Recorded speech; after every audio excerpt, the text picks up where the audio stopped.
Okay. All right. Yeah, you don't need to go a whole lot of ways there, Dean, because you know you're up next, so you might as well start strolling back up here. Our guest speaker for today, it's kind of become a tradition that you select someone to address you that has their own story. Dean Guerra is our guest speaker today. He is a theater arts teacher at the high school. Dean is unique because he went through Waller schools for a great period of time. He's nervous about getting up here and speaking. Some of you heard him speak the other day. And, you know, but the people that are in theater, they get into their character. And so they get up here and they put on a performance, you know, in their character. So I know that's what he's going to do because he has to, because his dad and mom are here. They won't stand out of the way because I can only imagine the stuff that he put on when he was a kid and how he could justify just about anything. And the first time I saw him that I remember, I know I saw him before that, but you know, I was standing back there and he was doing a performance here, and I remember he was playing the role of a teacher, and he was had his hair all flipped up, and I think he was a freshman, and he had him a tie on, and I mean, he was prancing around up here, and I thought, this dude is going to be president. And you still might. I mean, you're starting here as the guest speaker, you're already the teacher of the year, so I think governor, and then president, and then you can come back and teach after that.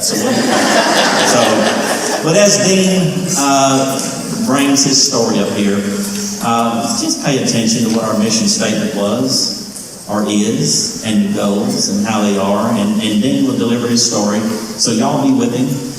Say a little prayer for him, because I know he's such an emotional rascal. He'll end up finding that he's very, very passionate, just like you are, about what he does and what he stands for. So I just appreciate Dean so much, and come on up here and give your message to the rest of us, Dean. Thank you.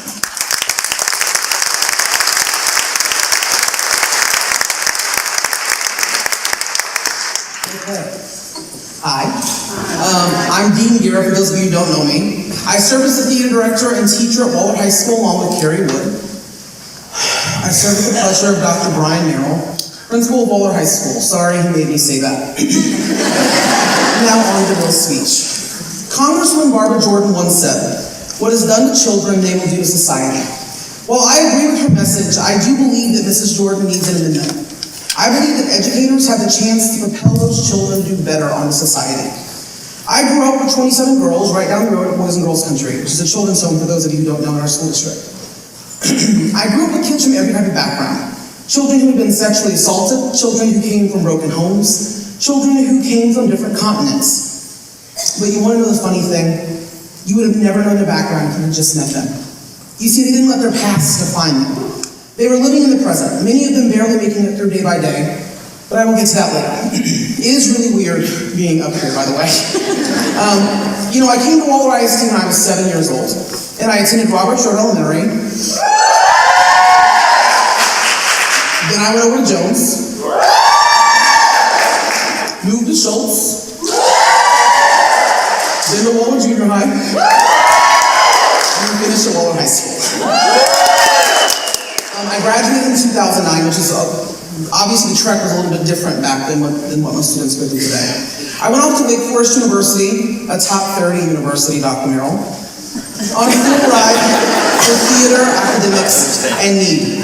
I graduated from Wake Forest with my bachelor's degree, having a double major in theater and women's and gender studies, and came back to teach theater.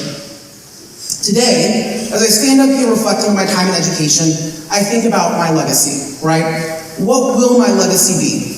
What do I do every day, or what have I done in 5 years that will last? What is tangible?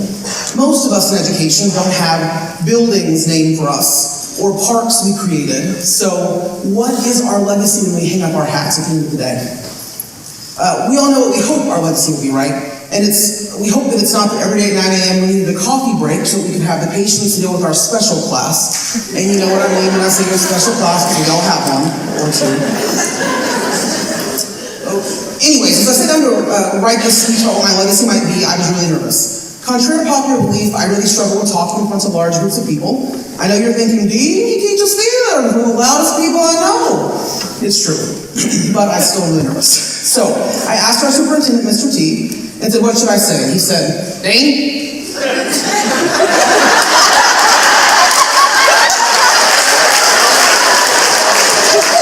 Dane? Just be you. Be Dane. You get up there and tell your story. Keep the main thing, main thing.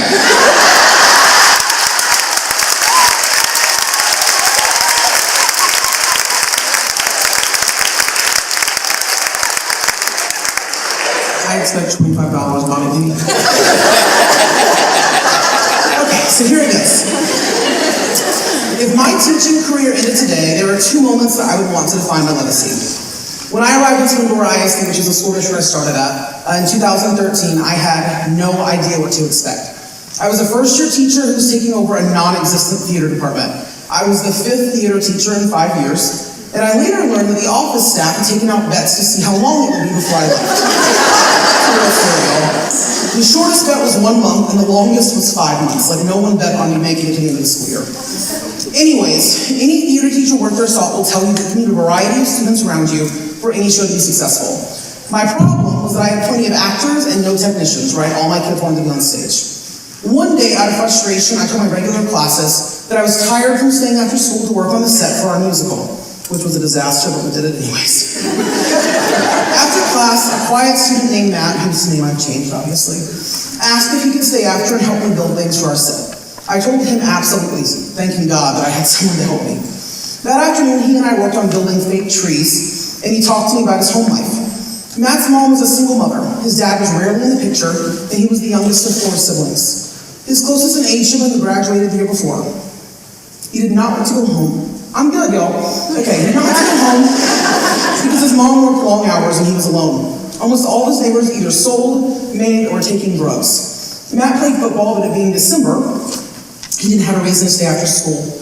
He told me he always wanted to learn about the lights in the auditorium, so little by little he stayed after every day learning all the technical aspects that I could teach him. Soon Matt became our lighting technician and ran lights for all 5 of that year's productions. While seemingly different from everyone else in my department, he was loved and embraced. At the end of the year, Matt received an award from me at the annual junior high awards ceremony for best theater student. His mom pulled me aside at the end of the night and told me that no one at the school's ever cared about Matt. I don't know what it is, but he listens to you. He tells me all the time about his theater family.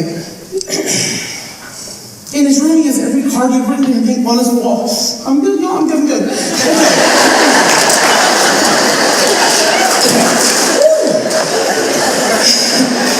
You see, I write a card to every student who works on any of my productions.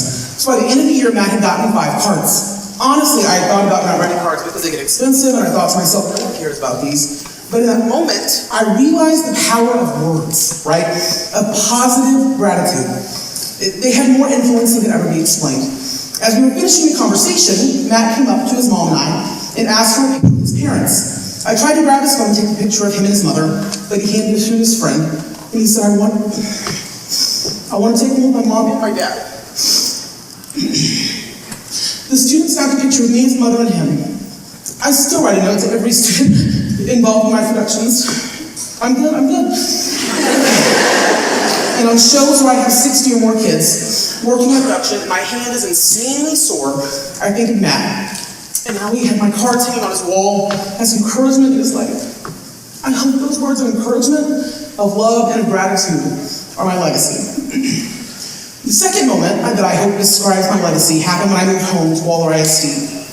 When I moved to Waller, there was a student who struggled with severe anxiety and depression. Yet she was and is still one of the most talented actresses I've ever worked with. One day she was struggling with the part of a UIL play. She hit the brick wall. I was standing literally right here. It was obnoxious. I explained to her, breathe, you got this. I picked this part for you. Her eyes beamed. I didn't know it at the time, but at home she was struggling with the idea of taking her own life. This past Christmas, as everyone left and I was gathering my things, I had a letter waiting for me on my desk. And it in part read, I really need you to know that you are one of the main reasons I keep fighting for my future. I tried to kill myself this semester of that show. And if I would have waited any longer to call 911, I would have succeeded. But what made me call for help was that I had a show to be in, and I couldn't let you down.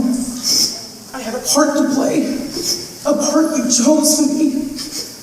You keep me going because you believe in me even when I don't believe in myself. You are family to me.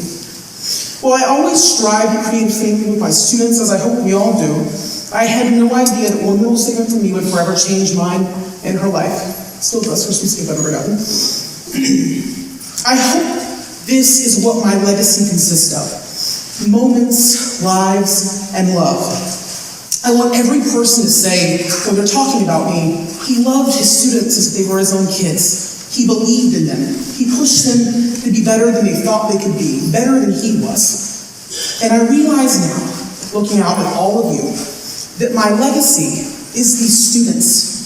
Each and every student who walks through my door is my legacy.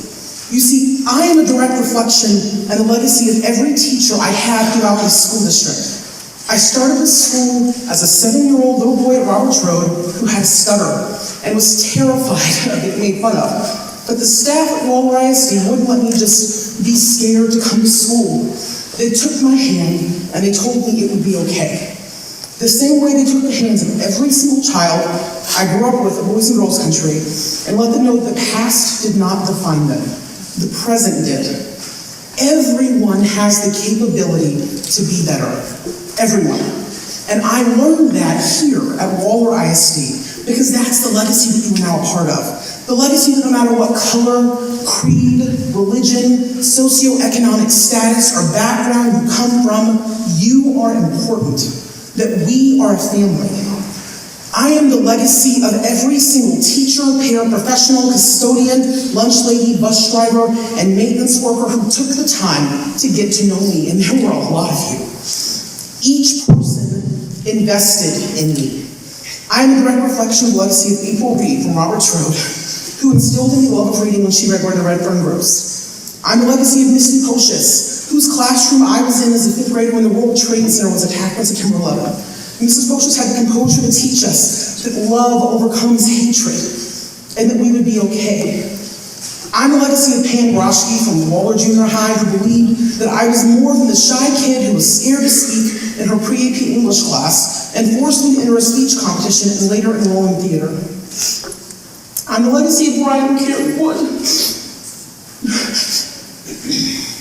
who created for me something that I needed more than anything. A family who believed in me. And I'm the legacy of Kelly Barron, my high school principal, who took the time to come to every competition, every show, every UIL meet, and tell me that she believed in me and that she was always in my corner. That's all we need, right? Is someone to invest in us. Someone to tell you that they love you and that they believe in you. And that's what Waller ISD is all about. So if I charge you with anything today, as you get ready to leave, and I know you're getting tired of sitting here, it is to head into your school year and invest in these children. Invest in them your time, your energy, your commitment to be better than you are. Invest in them your values and invest in them your forgiveness. Invest in them your knowledge and ultimately your love. Because that is your legacy. Love is the legacy of Waller ISD.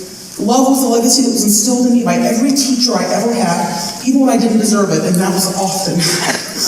You see, Waller ISD takes Congressman Barbara Jordan's words to heart.